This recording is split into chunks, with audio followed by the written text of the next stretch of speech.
तो चलिए आज का जो क्लास है क्लास 12 फिजिक्स जो है, तो फिजिक्स का क्लास आज से होगा आप लोगों का। और उन बच्चों को स्पेशल जो बच्चे हमारे यहाँ ऑफलाइन के क्लास करते हैं तो उन्हीं लोग के लिए बना रहे हैं वीडियो हम, और ऑनलाइन पढ़ा रहे हैं।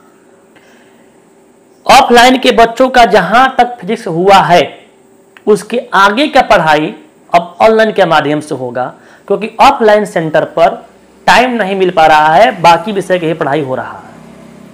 तो सब सिस्टम है, तो ऑनलाइन के भी हम सोचे कि क्यों ना फायदा उठाया जाए और आप लोगों को ऑनलाइन के माध्यम से कराया जाएगा। हाँ, लेकिन आपको जो भी यहाँ पढ़ाएंगे हम उस चीज़ों को लिखना है, कॉपी कलम लेकर बैठना है, तब वीडियो चालू करना है। पूरा वीडियो का लिंक भेजा जाएगा, तो कॉपी कलम लेकर के लिखना है। हर चीज़ों को लिखवाएंगे हम, और हर चीज़ों को जिस प्रकार से ऑफलाइन में समझाते हैं यहाँ भी समझाएंगे। हर चीज़ों को लिख कर लाना है और ऑफलाइन सेंटर पर चेक कराना है वहाँ पर कि हाँ ये पढ़े हुए हैं, और नहीं लिखा तो खैर नहीं है तुम्हारा। ठीक है, ये ध्यान देना इस बात को।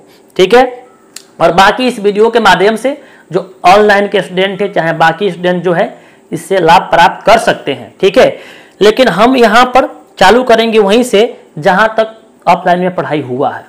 ठीक है, ऑफलाइन में चुंबकत्व और धारा का चुंबकीय प्रभाव चल रहा है, और इसके बाद से चालू होगा एसी करंट, प्रतिवर्ती धारा चालू होगा। ठीक है, तो ऑफलाइन वाले बच्चे ध्यान देंगे, आप लोगों को पढ़ाया गया है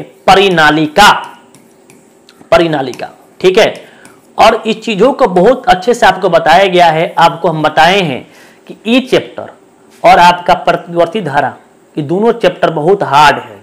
सबसे हार्ड तो आपका एसी करंट है, उसका पूरा फुल आपको इंटीग्रेशन करना है ना। तो अगर इंटीग्रेशन उसमें एसी करंट अच्छा से पढ़ लिया तो बाकी फिजिक्स का सेक्शन जो है ना, ऑप्टिक्स है, मॉडर्न फिजिक्स है, वो सब चटनी है, उसमें कुछ भार नहीं पड़ेगा, भार यही सब पड़ेगा। ठीक है, तो बस ये चैप्टर एक और चैप्टर आपका भार पड़ने वाला है, इस पर ध्यान दे दिया और इस समझ में आ गया तो समझो कि तुम्हारा बहुत बढ़िया हो जाएगा, आगे कोई दिक्कत होने वाला नहीं है। चलो देखो, सुनो ध्यान से। परिनालिका क्या है, चीजों को हम बता दिए हैं। परिनालिका का वर्किंग सिस्टम क्या है, ये हम चीजों को ऑफलाइन में बता दिए हैं। और आज हम लोग को पढ़ना है परिनालिका के अंदर उत्पन्न चुंबकीय क्षेत्र के मान का व्यंजक प्राप्त करना है। फॉर्मूला से प्राप्त करना है कि चुंबकीय क्षेत्र बी का मान क्या होगा। जो बी का मान होगा परिनालिका के अंदर म्यू नॉट एन आई बटा एल होता है। इसी फॉर्मूला को आज हम लोग प्रूव करेंगे। हम लोग परिनालिका और टोरॉइड दोनों को आज हम लोग समझेंगे अच्छे से और बढ़िया से इसको करेंगे। तो चलिए कॉपी कलम निकालो और लिखो, पहले क्वेश्चन जो है उसे लिखो पहले। ठीक है, तो चलो क्वेश्चन लिखो। ठीक है, जो क्वेश्चन बोल रहे हैं उस क्वेश्चन को लिखो। ठीक है, उसके बाद से आप चीजों को करेंगे हम लोग। ठीक है, पहले क्वेश्चन लिखो, पीडीएफ फोटो नहीं देंगे हम, पूरा लिखना है। अगर नहीं लिख कर लाओगे तो वहां व्यवस्था करेंगे हम, सीधी सी बात है। ठीक है, क्वेश्चन लिखो बोल रहे हैं हम। परिनालिका के अंदर उत्पन्न चुंबकीय क्षेत्र के मान का व्यंजक प्राप्त करें। परिनालिका के अंदर उत्पन्न चुंबकीय क्षेत्र के मान का व्यंजक प्राप्त करें। मान का व्यंजक प्राप्त करें। ठीक है, चलो क्वेश्चन लिख लिया होगा। अब देखो यहां पर हम बताए थे कि जो परिनालिका होता है, परिनालिका की लंबाई जो होता है उसके व्यास से काफी अधिक होता है। समझा? इस प्रकार से ये होता है, परिनालिका होता है। और परिनालिका में क्या होता है कि तार लपटा होता है। ये इस प्रकार से तार लपटा होता है। ये इस प्रकार से तार लपटा होता है। इस चीजों को बताए हैं हम। ठीक है, और इससे चुंबकीय क्षेत्र निकलता है। जब करंट भेजते हैं इसके अंदर से तो करंट जाता है तो इसके अंदर चुंबकीय क्षेत्र उत्पन्न होगा। आज चुंबकीय क्षेत्र का कितना उत्पन्न होगा उसके मान का व्यंजक प्राप्त करना है हमें। तो देखो पहले क्या करेंगे हम कि पहले मान लिए कि परिनालिका के लंबाई जो है, ये परिनालिका के लंबाई एल है। परिनालिका का कुल लंबाई कितना है, एल है। ऊपर लिखेंगे हम लोग, माना कि अब रुक जाओ, लिखना मत अभी, जो बोलेंगे तब हम। ठीक है, ऊपर पहले लिखेंगे हम, माना कि किसी परिनालिका का लंबाई एल है। ठीक है, तो अब बात समझो, पूरा लंबाई हमने एल माना है और इसके एकांक भाग में, एकांक लंबाई में एन फेरा है। जो फेरा लपटे हैं हई माने एक लंबाई में एन फेरा है ना। और कुल फेरों की संख्या क्या है, बड़का एन है। तो पहले बताओ कि कुल लंबाई एल है और एकांक लंबाई में एन फेरा है, तो कुल फेरा कितना होगा? तो कुल फेरों की जो संख्या होगा, तो एकांक लंबाई बोल रहा है, मतलब कि एक लंबाई में एन फेरा है, तो कुल लंबाई में फेरा कईगो होगा? तो एन एल हो जाएगा, क्योंकि एकांक भाग में एन फेरा है, लपटा गया है। तो एल लंबाई में निकालना है तो एन में एल से गुणा कर देंगे। ये बात समझा? तो एकांक लंबाई में एन फेरा है और कुल फेरों की संख्या बड़ी एन है, और एकांक फेरा में प्रवाहित धारा के मान आई है। इतना हम लोग को पहले लिखना है, तब इसको फिगर का बनाना है, तब हम लोग प्रूफ करेंगे। चलो पहले बोल रहे हैं, लिखो सब कोई, चाहे चलो पहले प्रूफ कर लेते हैं। हाँ वो देखो इसमें क्या है कि मान लेते हैं कि एकांक लंबाई में इसका फेरा जो लपटा गया है एन फेरा है, छोटका एन। तो लिखेंगे यहां पर एकांक लंबाई में, एकांक लंबाई में कितना फेरा है बताओ? फेरों की संख्या एन है, एकांक लंबाई में एन फेरा है, तो कुल फेरा कितना हो जाएगा? कुल फेरा जो होगा, कुल फेरा का संख्या एन एल हो जाएगा, क्योंकि एकांक में एन तो पूरा में एन एल हो जाएगा। और एन एल जो है कुल फेरा का संख्या को हम बड़का एन मान लिए हैं, बड़का एन मान सकते हैं हम कि कुल फेरा एन एल है, या कुल को एन मान लिए, बड़का एन मान लिए। अब एक फेरा में आई धारा के प्रवाह हो रहा है, तो कुल धारा का मान कितना होगा बताओ? कुल धारा जो होगा, तो एक फेरा में आई धारा जा रहा है, आई जा रहा है, तो कुल फेरा कितना है? एन एल है, तो कुल फेरा में कितना जाएगा? तो एन एल आई से गुणा कर देंगे। कहा है देखो, एकांक लंबाई में चाहे एक फेरा में आई धारा का प्रवाह हो रहा है, दो फेरा में कितना होगा? 2 आई, 3 फेरा में कितना होगा? 3 आई। हम कहेंगे कि कुल फेरा कितना है? एन एल फेरा है, तो कुल में कितना जाएगा? एन एल आई गुणा हो जाएगा। जिस प्रकार से 3 से गुणा हो रहा है, 2 से गुणा हो रहा है, एन एल से गुणा हो जाएगा, तो एन एल आई हो जाएगा। ये बात समझ में आ गया? चलो अब देखो, तो कुल धारा का मान निकाल लिए, एन एल आई होगा। अब सब बताओ, तुम लोग को पढ़ाए हैं एम्पियर का परिपथीय नियम। बताओ एम्पियर का परिपथीय नियम क्या कहता है? एम्पियर का परिपथ नियम से। अब बताओ एम्पियर का परिपथ नियम क्या बोलता है? पढ़ाए हैं हम। तो एम्पियर का परिपथ नियम क्या कहता है कि जो इसका क्लोज इंटीग्रेशन होगा, बी डी एल जो होता है वो बराबर होता है म्यू नॉट गुणा कुल धारा के मान होता है, कुल धारा के मान होता है। बताओ ये डॉक्टर किसका है? डॉक्टर एल का है ना? डॉक्टर किसका है? एल का है, तो इसका ही दवाई होगा, बी का दवाई नहीं होगा। बी बाहर निकल जाएगा, बी बाहर निकल गया, डीएल हो गया, क्लाउड लगाएंगे, बताए थे।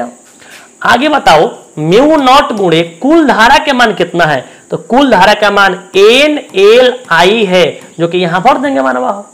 अब देखो यहां पर डीएल का इंटीग्रेशन करना है। डीएल मतलब होता है छोटका लंबाई, इसका छोटका पार्ट। इंटीग्रेशन मतलब होता है छोटका लंबाई को जोड़ते जोड़ते, छोट लंबाई को जोड़ते जोड़ते कहां तक जाएंगे? तो ये डीएल मतलब छोटका पार्ट, जोड़ते जोड़ते जाएंगे तो यहां तक जाएंगे, पूरा एल होगा। तो इसका लिमिट क्या देंगे बताओ? तो पहले ध्यान दो, पहले डी एक्स का इंटीग्रेशन होता है एक्स, डी से ई कट गया, समझो सिंपल भाषा। उसी तरह से डी एल का इंटीग्रेशन हो जाएगा एल, डी से ई कट जाएगा। तो यहां बताओ कि अब क्या होगा? बी जो होगा इसका इंटीग्रेशन एल होगा, लिमिट का देंगे 0 से एल देंगे लिमिट, बताए थे हम। चलो छोड़ो लिमिट का, इतना लिमिट के चक्कर में छोड़ दो, लिमिट का झंझट मत पालो, एम हो जाएगा। बी इसका इंटीग्रेशन का हो जाएगा एल हो जाएगा। अब बताओ mu not an L I हो गया, बी का मान बताओ क्या हो जाएगा? Mu not an L I, और बाटा में कहा जाएगा एल आएगा।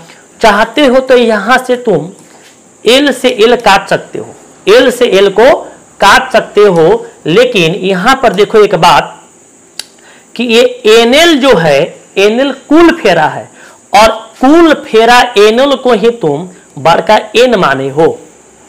तो यहाँ क्या भरोगे बताओ, B बराबर म्यू नॉट और इसके बदला भर देंगे एन आई और बाटा में चलेगा एल, और यही का हो जाएगा तुम्हारा फार्मूला आ जाएगा परिनालिका के अंदर उत्पन्न चुंबकीय क्षेत्र का मान का ये व्यंजक हो जाएगा। जब बोलेंगे बताओ बी बराबर क्या होता है, तो म्यू नॉट एन आई बटा एल होता है। क्वेश्चन पूछेगा ऑब्जेक्टिव में तुमसे, ऑब्जेक्टिव में क्वेश्चन पूछेगा बताओ परिनालिका में फेरों की संख्या बढ़ाएंगे तो चुंबकीय क्षेत्र का मान क्या होगा, तो बढ़ेगा, क्योंकि एन ऊपर है, एन फेरा का संख्या है, आई धारा है, फेरा की संख्या बढ़ाएगा तो वो बी का मान बढ़ेगा, और आई का मान बढ़ाएगा तो वो बी का मान बढ़ेगा। क्वेश्चन पूछेगा बताओ फेरा की संख्या दुगुना कर दिए हैं तो चुंबकीय क्षेत्र का मान कितना गुना हो जाएगा, तो ई दुगुना करेगा तो यह दुगुना हो जाएगा। फिर पूछेगा बताओ कि फेरा की संख्या और धारा के मान दोनों दुगुना कर दिए हैं, तो यहाँ 2 हो गया, यहाँ 2 हो गया, तो चुंबकीय क्षेत्र का मान कौ गुना बढ़ जाएगा, तो 2 गुना ई कितना हो जाएगा, 4 गुना बढ़ जाएगा ये। यानी फेरा का संख्या और धारा के मान बढ़ाने पर चुंबकीय क्षेत्र का मान बढ़ता है, लेकिन लंबाई जो है देखो बट्टा में है, लंबाई जितनी बढ़ करेंगे उसके अंदर बी का मान घटते हो जाएगा। तो ई प्रकार से आपको ये प्रूव हो गया, ये बी बराबर म्यू नॉट एन आई बटा एल हो गया। अब इसको क्या लिखेंगे, ध्यान दो, पहले यहां पर लिखेंगे हम लोग, माना कि किसी परिनालिका का लंबाई एल है और इसके एकांक लंबाई में एन फेरा है, एकांक लंबाई में कितना फेरा है, एन फेरा है, और कुल फेरों की संख्या एन है, और एक फेरा में आई धारा का प्रवाह हो रहा है, और लिख करके इसके बाद से उतारेंगे ये। चलो लिखो, बोल रहे हैं सब लिखो। माना कि किसी परिनालिका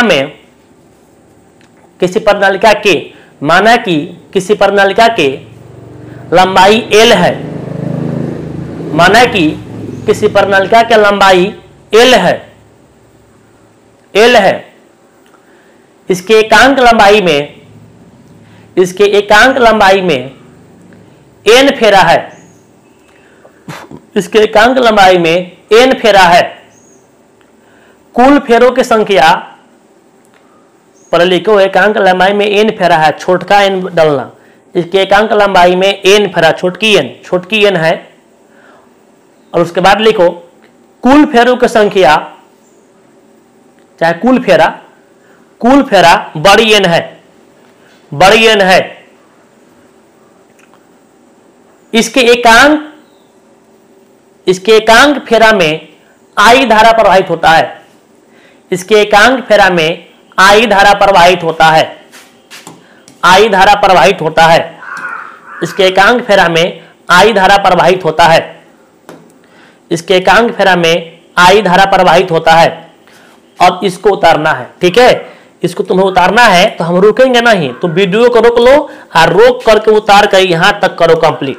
वीडियो को पॉज करो और पॉज करके यहां तक पूरा कंप्लीट होना चाहिए। ओके, हो गया? तो अब कर लिया होगा, ठीक है, वीडियो रोक कर किया होगा। अब देखो हम लोग पढ़ लिए परिनालिका। अब एक और चीज होता है जिसका नाम है टोरॉइड।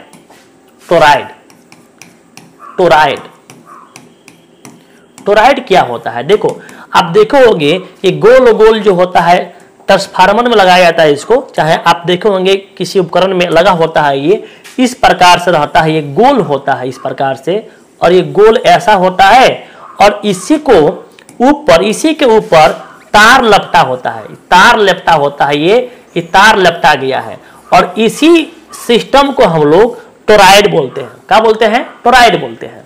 यही क्या है हमारा? टोरॉइड है। टोरॉइड किससे बनता है? तो अगर परिनालिका को, ये परिनालिका है, ये परिनालिका को अगर ये लंबा है, इसे गोल कर देंगे हम, इसे गोल कर देंगे तो क्या बन जाएगा? टोरॉइड बन जाएगा, ऐसा बन जाएगा, आकृति बन जाएगा। यानी जो परिनालिका ये लंबा है, इसे गोल करेंगे तो ऐसा बन जाएगा।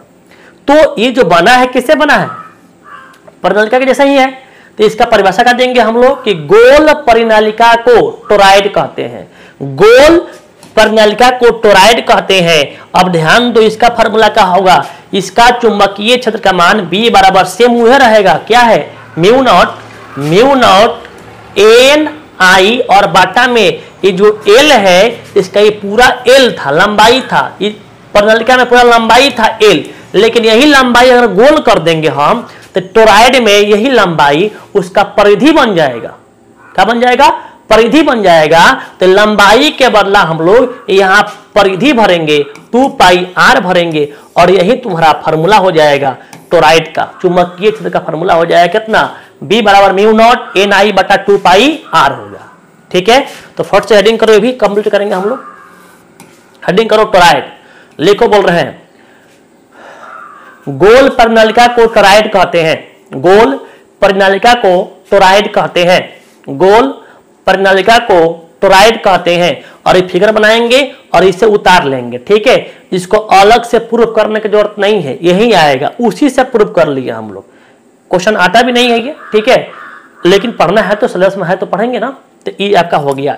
ठीक है, तो आज तक आप लोग का परिनालिका और टोरॉइड कंप्लीट हुआ। कल आपका जाएगा, इसके बाद पढ़ना है आप लोग को लॉरेंज बल पढ़ना है। लॉरेंज बल पढ़ना है तो आए कल इसका पढ़ाई होगा। ठीक है, ये सब उतार करके बढ़िया से ला कर चेक कराना है। ओके, चलो।